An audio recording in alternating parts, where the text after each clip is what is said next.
ได้ถนนแล้วเอามีแต่ว่าเมื่อวานนี่เราว่ารวบรวมเงินเนาะถามทั้งอาจารย์ลาวถามทั้งหมู่ครูเนาะระบาวผู้ระบาวผู้ลาวมาว่าเงินเจ้าน่ะมีอยู่ประมาณ4 ล้านในตัวเนาะ4 ล้านก็คือเราจะเก็บไปซื้อไม้ซื้อตอกขึ้นซ่านเจ้าคนแหละเนาะได้จำไรก็เอาเท่านั้นแหละเนาะโมหูที่ข่าวว่าโมหูว่าสิไลหรือบ่อันว่าเสานะพี่น้องเลยจะสิจุบหรือบ่คาเสานะพี่น้อง4 ล้านกูมีห้องไว้อันน่ะมี FC และผู้ละคนพี่น้องเนาะว่าถามกันเข้ามาว่ามันมาใส่ในโรงงานมันก่อนถามทั้งว่าเวลาน้องเจอหน้าพ่อนี่เจ้าคือบ่ค่อยมีความสุขเราอยากถามเจ้ามันแม่นแท้บ่ดุ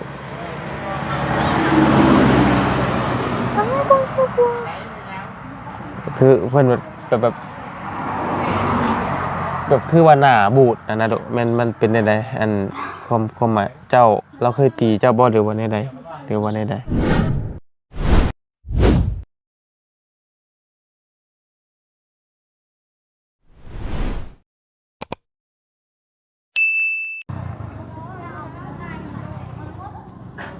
ถ้าหอนตัญญาเหาะพี่น้องกันเนาะกราบสบายดีเด้อพ่อแม่พี่น้องสบายดีกันเบิดกุสุสุคนพี่น้องกันเนาะก็ยินดีต้อนรับเข้าสู่ช่องของบ่ยาวชาแนลอีกคือเก่าคือเดิมพี่น้องเลยช่วงค่อยค่ำถึงเที่ยงพี่น้องเลยป้อนยอมรับว่าฮ้อนดีพี่น้องฮ้อนจนโทรศัพท์เฮาถ่ายคลิปบ่ได้นะพี่น้องเนาะฮ้อนแฮงดีเอาพี่น้องเลยก็พอดีทั้งบ่ยาวเองก็อยู่บ้านเทือนซานน้องใจดีอีกรอบนึงพี่น้องเนาะก็สำหรับงบน้องเพิ่นตอนนี้ก็ตามที่บ่ยาวถามน้องเพิ่นว่านี่ก็แม่เพิ่นว่านี่ก็คือถ้าได้เงินได้ซ่านดีก็กรรมสิทธิ์นี้สิได้เป็นของทางน้องใจดีอีดีบริษัทเนาะไล่บ่ยาวถามทางปากแม่เพิ่นแล้วเนาะพี่น้องเอ้ยก็บ่ว่ากันเนาะพี่น้องเอ้ยเพราะว่าในใดก็ตกเป็นของน้องเพิ่นอยู่แล้วเพราะว่าเพิ่นก็ถ้าว่าไล่ก็ไล่ย้อนน้องเพิ่นนะพี่น้องเนาะถ้าบ่มีน้องเพิ่นก็คือสิบ่ไล่ประมาณนี้นะแต่ว่าในตอนนี้ก็จะคิดไล่หรือบ่พี่น้องเพราะว่างบน้องเพิ่นก็ค่อนข้างจะบ่มีไผสมทบเข้ามาอีกเลยพี่น้องเนาะตั้งแต่เมื่อวานนี้เนาะนำบรรยาก็เหลืออยู่1,850,000เนาะนำอาจารย์ลาวอีกเนาะถ้าเท่ากับว่าเงินน้องเพิ่นตอนนี้เนี่ยบ่ยาวได้รวบรวมเบิ่งกับอาจารย์ลาวเมื่อวานนี้กับไล่เห็นอยู่น่ะลาวอยู่4 ล้านนะว่า4 ล้านก็สิซื้อสมทบซื้อเสาให้น้องเพิ่นนั่นแหละเนาะสิได้เท่าไหร่ก็จังว่ากันเนาะเอาเสาให้น้องเพิ่นก็จังว่ากันเนาะแล้วจังได๋ก็เอาซำนั้นแหละพี่น้องกันเนาะเอาแต่ว่าเฮาจะบ่เอาเงินของน้องเพิ่นนี่ไปทิ่มให้มันมีประโยชน์นะพี่น้องเนาะสิบ่เอาไปใช้จ่ายที่เบิดไปนะเนาะสิเอาไว้ใช้ที่มันเป็นประโยชน์เรื่องใหม่เรื่องเงินเรื่องซ่านน้องเพิ่นสิสมทบกันกับทางอาจารย์ลาวแล้วก็ทางบ่อเสียงเนาะผู้ว่าบ่อเสียงมีอยู่ 2,000 ว่าซั่นพี่น้องเนาะเอานี่แหละก็บ่ว่ากันพี่น้องเนาะจังว่ากันเนาะก็แล้วแต่จิตใจศรัทธาของพี่น้อง FC กุศลทุกคนเดี๋ยวสมทบกันมาก็ให้เป็นบุญของน้องเพิ่นเนาะน้องเพิ่นนี่ก็ค่อนข้างจะนิดนึงเพราะว่าน้องเพิ่นก็หาบ่ยาวก็หาจะฮู้ว่าน้องเพิ่นตายคืนพี่น้องเนาะโอ้เห็นแต่กระบะกระเบาะแขนจนหักพุ่นน่ะพี่น้องเลยเนาะโอเคพี่น้องก็ได้ทานน้องเพิ่นมาก่อนเนาะเดี๋ยวถ่ายหันแล้วสิไปเบิ่งก่อนอีหยังนี่พี่น้องเนาะน้องเพิ่นมาแล้วพี่น้องเอ้ย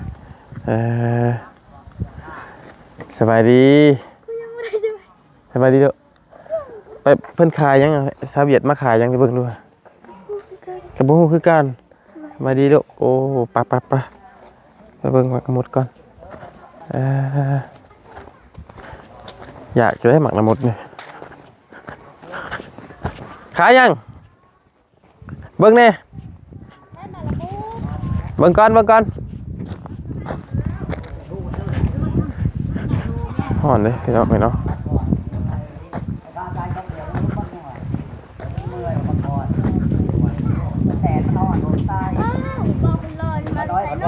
ฮัลโหลดุ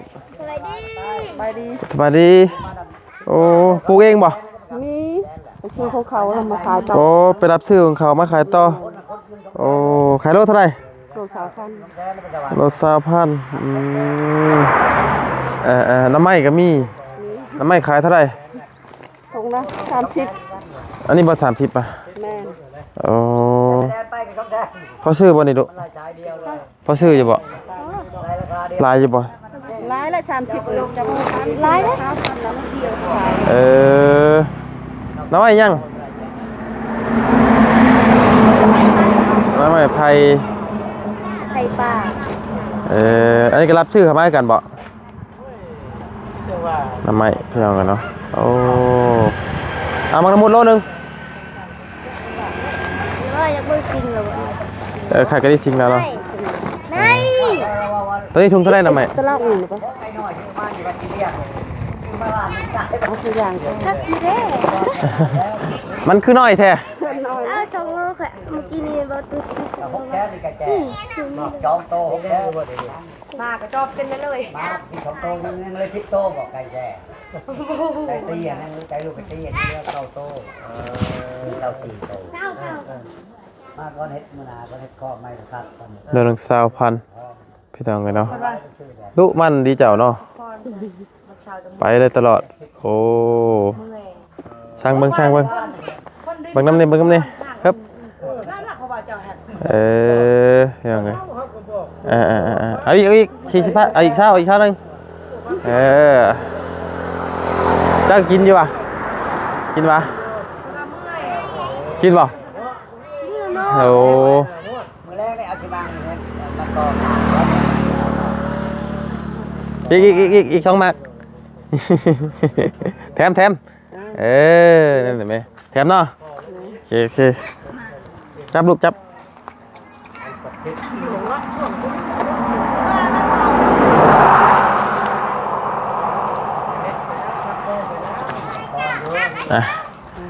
ใจเด้อครับใจยังเลยชื่อมักบ่ได้มีนอนบ่โอเค ก็คือหากระชุบ มา อุ้ยถามก็ทำแปลกๆเนาะ มานั่งเตียงกูปะ โอ้เมื่อวะ เมื่อแล้วอยู่ชัง ก่อนมันเจ้าเจ็บแอวจังแรกจะเตะขา ได้เลย มาจากอยู่ละเมื่อละ คอขามัน อยู่ไปชื่อละบอทางนั้นกะชื่อแล้วคือบ่ได้กินน้ำคือบ่ได้กินน้ำบ่มากินไปกินแม่นแหละชื่ออะไรเบิดเลยเพื่อนกันเนาะโอเคเอาพี่น้องเลยอยู่กับน้องใจดีเนาะพี่น้องเลยก็คือชื่อหมักน้ำมดเลี้ยงเพิ่นพี่น้องกันเนาะโอเคมาพี่เราก็พี่หันนะพี่มานั่งกินหมักน้ำมดเท่าไหร่ไหมหันหน้าไปทางใช่ไหม2 คนนั่นแหละไหมเห็นว่าหวังกำลังใหญ่เลยเอาเกลือมาจ้ำตัวชิกินบ่ กิน นี่ได้ง่วงอีเลย เห็น เอาเลือดไป ฮะ เอาเลือด เอา ไปตัด เจ้าตำก็ได้ไปตำก็ได้เนาะเปลี่ยนกินจะทานที่เพื่อนน้องจะดีน้องแต่งจริงบาทนี่กินเพื่อนน้องของมีเรื่อยนะต้องเนาะ คือจอมันก่อนแล้วมันไหลตามมันได้ กินน้ำกัน3 คนเราคนอื่นเขาบ่ได้กินกะสร้างเขาบ่เขากิน3 คนกินดูกินกินน้ำกันมาเอา กินกันช้ำคน มันต้องเอาบ่วงเอามีดปาดแล้วบ่วงพี่น้องเลยบ่ฮู้ว่าทั้งพี่น้องเอิ้นมาอีหยังเนาะ หมักย่าง มามันก็ ได้ยินเขาเอิ้นว่าหมักย่าง ได้ยินเขาเอิ้นว่าอยู่ไทยน่ะเอิ้นว่าหมักน้ำนม หมากอมยมแม่บางบ้านก็เอิ้นหมากอมยม แบบหมักน้ำนมหมักมุด บางบ้านก็เอิ้นหมากละมุดคือบ้านละบ่าวเอิ้นหมากละมุด เขาก็เอิ้นหมักมุด ฮะ ผู้ชายข่อยก็มันหมด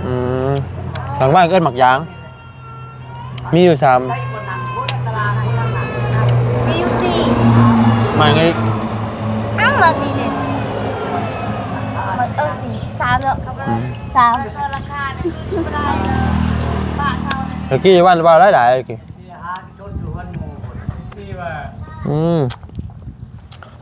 มันต้องเอาบ่วงมาตักคักบ่วงบ่หรอกบ่หรอกบ่เป็นหยังดอกเหียนเอาใช่นี่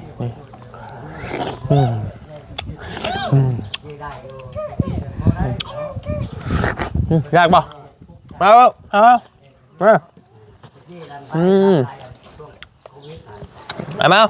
ทำได้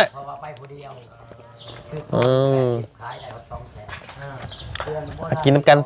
3 คนนะเอาให้น้องเลย มาแก่ น้องเอาเนาะเล่นบ่มากันยุ่ง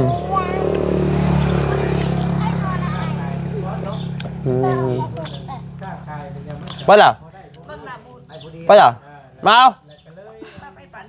เอาลงมาเอา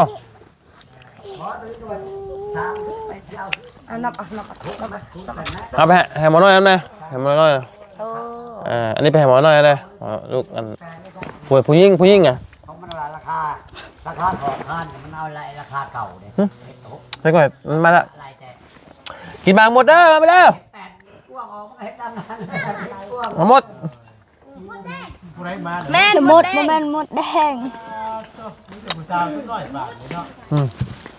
ได้ก่อนทางนั้นใส่ซิกกระบ้าวอะไร พอมาแต่ก่อนเบาอีกขอบใจขอบใจ ไปพังคุณ จะกินหนึ่งไอ้ มาใช้มาดูไหม ขอบใจป่ะพอยอคนลอกอยู่กับป้าพอยอแข็งแรงก็จะได้คมใครยังมีนอนรับคอยได้เงินหมื่นตื่นมาคอยพอแล้วลูกพอแล้วมาใช้ยังคือเล่เถอะลูกเล่ก็มูเลยป่ะ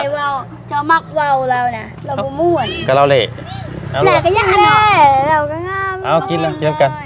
กินน้ำกัน อิ่มแล้ว อิ่มยังเอา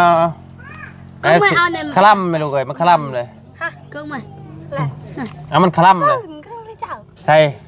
คลั่ม คือป้ายังรับกับยาในเบาเลย มันคลั่มเร็ว ในเบาเว้าแล้ว ใช่นะว่า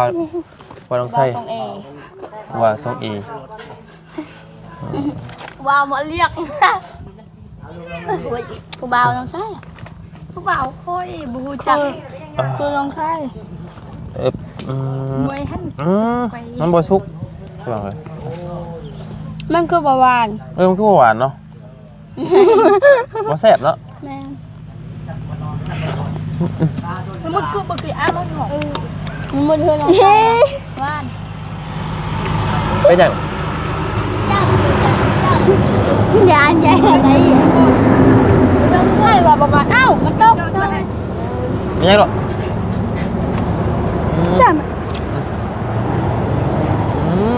เนี่ยเอาเลยเอาเลยแต่จานว่าจะจะบอก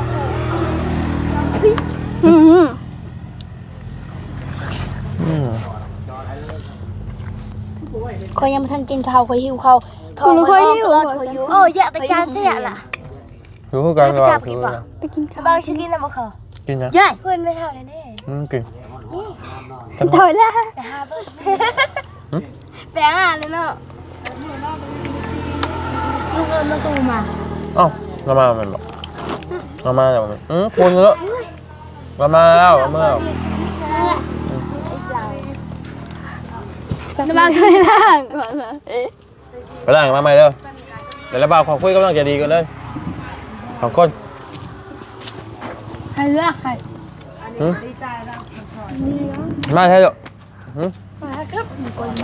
มาจะเฮือนบอกมากับใครกับมาเพื่อนน้องไก่ใช่มันแดดบ่พ่อไปใช้พอไปดองพอไปดองดองมาแล้วนี่ดองหลัง เก่งได้เหรอน้องชายเนาะมา ไม่ตัวหัวดาว มาสัมภาษณ์ไทยเองเลยเนาะช่องน้องไซแล้วมันช่องบองกงดอกเนาะซื้อเอาไปถ่ายคลิปตลอดเนาะ มีเห็นแต่อัน มีแต่ซื้อเนาะ มี แต่ลูกไปถ่ายคลิป ไม่ใช่เพื่อนบอกขอบใจเด้อบอยาวรอ เข้าใจเดี๋ยวแล้วมาตามไปเบิ่งได้กินอยู่เพื่อนมีหยังจะซื้อเปล่าดีกว่า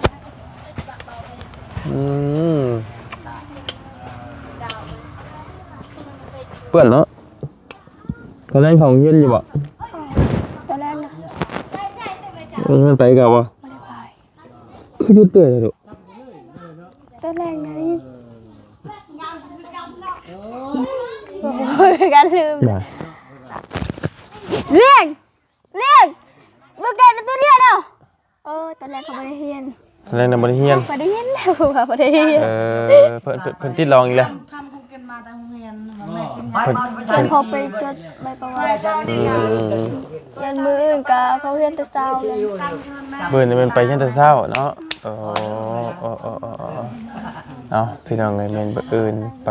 แบบไปตลาดแบบว่า เห็นตอนเช้าเนาะ ไม่ได้มันกลับมาเลย แหละกินข้าวได้มาเนี่ยยังไม่ได้กินข้าวยังได้ยังกินกับข้าวยังมอง แต่จริงว่า เนาะ แม่เท่านั่นต้มปลา เนี่ยพี่น้องไงมือน้องเพิ่นน่ะคดเลยตัวนี้เนาะหักกระดูกหักอันนี้นี่เบิ่งระวังเบิ่งนะเบิ่งดูบ่อันนี้นี่คือเพิ่นปาดบ่เจ็บบ่มันเครื่องบ่ วู้มันเครื่องเนาะ บ่คือมันเจ็บบ่เบิ่งระวังโทษเจ็บบ่ บ่ ไม่เจ็บเนาะแต่เป็นแผลเป็นเลยเนาะเพราะว่าบ่มักเลยแหละบัด ก็เนี่ยเนาะ นี่แผลเป็นอ่ะในแขนหักพี่น้องเอ้ยตอนต้องยืนเนาะคิดว่ายืนออกมาเอาข้างนั้นยืนดูคราวนี้มันคดเลยพี่น้องเนาะ ก็เป็นยัง คดมีแต่มองเดียวนี่บ่ แล้วก็ต้องไปเหือดบวมข้างหลังบวม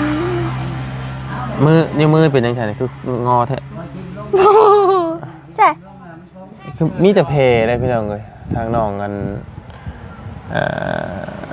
ใจดีพี่น้องมีแต่บาดแผลโอ้แต่บาดก็บ่เนาะคน หอยทึกตะปูลาย คนตายคืนนะพี่น้องเนาะถึงตะปูใช่หรอ ไปลงแต่รถนั่น เมื่อไรจะหล่นแล้วเอามีแต่ว่า แม่บน เมื่อวานนี่เราว่ารวบรวมเงินเนาะถามทั้งอาจารย์ลาวถามทั้งหมู่ครูเนาะระบาวฮู้ระบาวฮู้ระลาวมาว่าเงินเจ้าน่ะมีอยู่ประมาณ4 ล้านนะถูกเนาะ4 ล้านก็คือเราว่าสิเก็บไปซื้อไม้ซื้อตอกขึ้นศาลเจ้าหั่นแหละเนาะได้จำไรก็เอาเท่านั้นแหละเนาะบ่ฮู้ที่ข่าวบ่ฮู้ว่าสิไล่หรือบ่อันว่าเสานะพี่น้องเอ้ยจะสิจุบหรือบ่ค่าเสานะพี่น้อง4 ล้าน กูมีห้องว่าอยากกินน้ำมักละมุดกับเช้าล่านะกับมามุดเลย ยังเด็กตรงนองเงานี่หันขึ้นหน้า เป็นทีมแหละมันเบิดแล้วเนาะ มันเมื่อแล้วเฮ้ย มันเมื่อแล้ว เมื่อแล้ว พี่น้องกันเนาะก็คือแหละที่เราว่าแหละสิเก็บไปซื้อใหม่แล้วลูกเด้อเก็บไปซื้อใหม่ซื้อตอกเนาะประตูอยู่บ่ประตูอยู่เฮือนอยู่บ่ ที่นั่นไปห้องงาน ประตูก็บ่ได้อยู่เฮือนบ่โอ้ นั่นพอโรงเรียนไปนั่นไป ๆ ไปชุมัน เอ้าพี่น้องเอ้ยหลายผู้หลายคนก็ว่าให้บ่ยาวนี่โอ้ย ไปชุมัน คิดจะว่าครับเป็นลูกสาวอีกคนนึงเด้อบ่ยาวบ่ซั่นเนาะก็แม่นพี่น้องเอ้ยบ่ยาวก็บ่ได้คิดหยังหลายก็คิดแค่ว่าเป็นลูกเป็นหลานคนนึงเนาะสำหรับน้องจะดีเพราะว่าน้อยเนาะพี่น้องเนาะเด็กน้อยซ้ำน้อยกว่าน้องกะทิอีกคืออย่าแล้วบ่เป็นหยังเนาะคือเมื่อวานนี้ทางระบาวถามระบาวถามทางแม่เราเนาะพี่น้องเอ้ยถ้าได้เงินได้ซ่านนี่กรรมสิทธิ์นี่สิมอบเป็นของทางน้องจะดีได้บ่เนาะและทางแม่จะตอบว่าได้เนาะ ก็ไล่ว่าซั่นก็คือสำหรับคือทั้งพ่อแล้วน่ะก็คือสิบ่มีปัญหาหรอกพี่น้องเอ้ยเพราะว่าเราบ่มีสิทธิ์หยังอยู่ทางนี้อยู่แล้วเนาะเพราะว่าง่ายคือเรามาอยู่นำเมียตอนนี้เนาะทั้งพ่อนี่เนาะก็คือทั้งพ่อแล้วนี่สิอาจจะบ่มีสิทธิ์หยังหรอกพี่น้องเอ้ยเนาะอันน่ะมี FC หลายผู้หลายคนพี่น้องเอ้ยเนาะว่าถามกันเข้ามาว่าเอามันมาใส่ในโรงงานมันก่อนถามทั้งว่าเวลาน้องเจอหน้าพ่อนี่เจ้าคือบ่ค่อยมีความสุขเราบ่อยากถามเจ้ามันแม่นแท้บ่ดุ ทำให้ความสุขว่า คือเพิ่นแบบคือว่าหน้าบูดนะดุมันเป็นได้ใดอันความหมายเจ้าเราเคยตีเจ้าบ่หรือว่าได้ใดหรือว่าได้ใด คอยกระบูกันยังน้อยเลยคอยตอนยังน้อยกระบูเราทีมคอยได้ยินดูหรือว่าพอทีมนะได้ยินแต่ข่าวว่านะ เอานี่แหละครับเป็นไรเพิ่นก็เป็นพ่อเฮาเลยลูกเนาะบ่ต้องสั่งเพิ่นเด้อเนาะเป็นไรเพิ่นก็เป็นผู้ เอาไม่อยากลงเลย อยู่ดีไม่แห้งลูกเอ้ยขอบใจ คนยังไม่ได้ ไล่แล้วว่าประตูน่ะ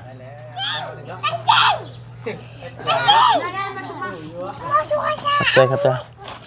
ถูกอ่ะเอ้า ไอ้ก็ถ้ามันโดนไม่ปะ บ่ได้ฮู้ว่ามีหมึกชาอยู่นี่หลัง เอ้ากินอีกแล้วพี่น้องขอโทษเด้อตัดบทนิดนึงพี่น้องกัน กินกัน ถูกกันบ่แล้วก็ยังอันนี้แซ่บข้าวเปลือกมัน จะกินได้ยังไง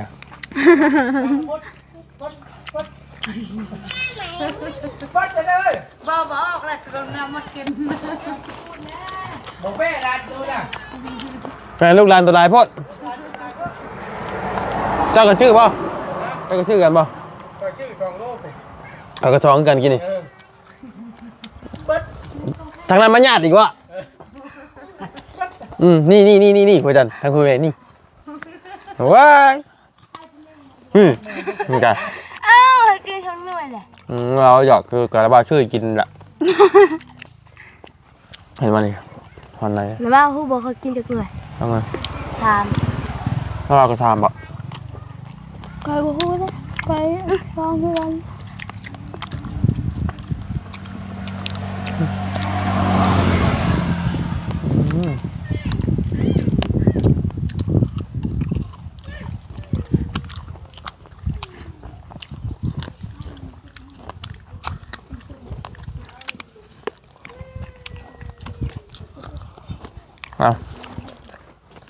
เบิดไปทำกันเนาะมาต่อกันนิดนึงก็คือวันนี้ว่าในใดเพิ่นก็เป็นพ่อเฮาผู้ที่เฮ็ดให้เฮาเกิดมาเนาะเพราะว่าพี่น้องเพิ่นคอมเมนต์เข้ามาหลายว่าเอ้าน้องเตงน้องใจดีนี่คือบ่มีความสุขแท้เวลาอยู่กับพ่อแบบเวลาเห็นพ่อมานะเนาะคือแบบคือว่าหน้าบูดหน้าบึ้งนะแล้วก็ได้มาถามจากปากน้องเพิ่นด้วยตนเองพี่น้องกันเนาะก็บ่มีหยังหรอกพี่น้องกันเนาะก็ด้วยความที่น้องเพิ่นบ่ได้คล้ายๆว่าบ่ดึงเคยกับพ่อมาแต่น้อยเนาะพี่น้องเอ้ยหาสิมาจำชื่อความได้เห็นพ่อแล้วก็มันก็เลยแบบบ่ดึงเคยมันก็ต่างกับพ่อย่ากับน้องสาธิตหลายพี่น้องเพราะว่าน้องสาธิตนี่คือเพิ่นใหญ่แล้วเพิ่นฮู้จักความแล้วว่าเนี่ยพี่น้องเพิ่นจำพ่อจำแม่ได้แล้วเนาะแต่คือน้องเจดีนี่อาชีพพักกับพ่อมาแต่น้อยเนาะก็เลยบ่สนิทสนมกับพ่อปานใดนั่นนะพี่น้องเนาะแต่เป็นหยังพี่น้องกันเนาะว่ากันเข้าใจประมาณนี้แหละเนาะมันยาวก็ยังแต่โทรศัพท์เจ้าของตัดพี่น้องเลยเบิ่งทางนี้ก่อนปั๊บหมัก10โอ้ยังอยู่เนาะพี่น้องเลยฮัลโหล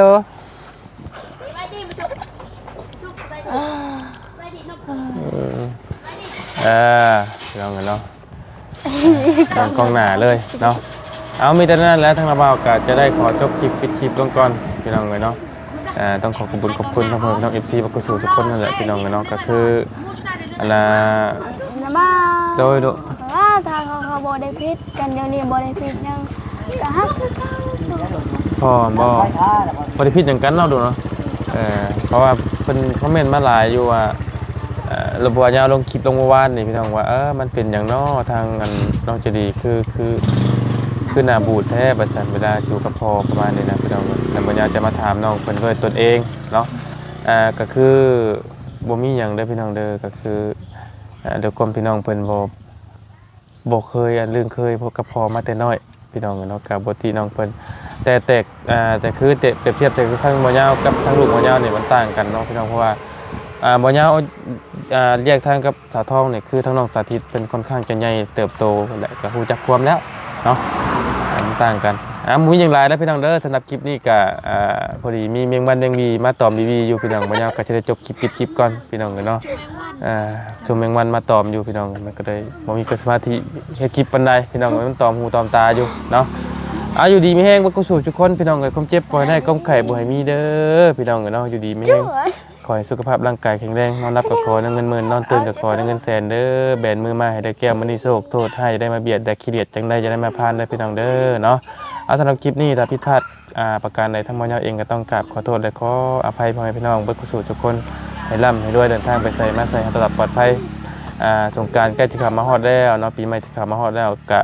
หมอยาเสื้อบาได้ผู้ละคนอาจสิกลับมาแต่ต่างจังหวัดค่อนข้างจะหลายตอนนี้ขอให้อยู่ดีมีแรงเดินทางตลอดปลอดภัยเบิดกุศลทุกคนนะพี่น้องเด้อสำหรับคลิปนี้บ๊ายบายพี่น้องเนาะก่อนได้เถอะ แล้วเราจะเป็นเลิกเนาะ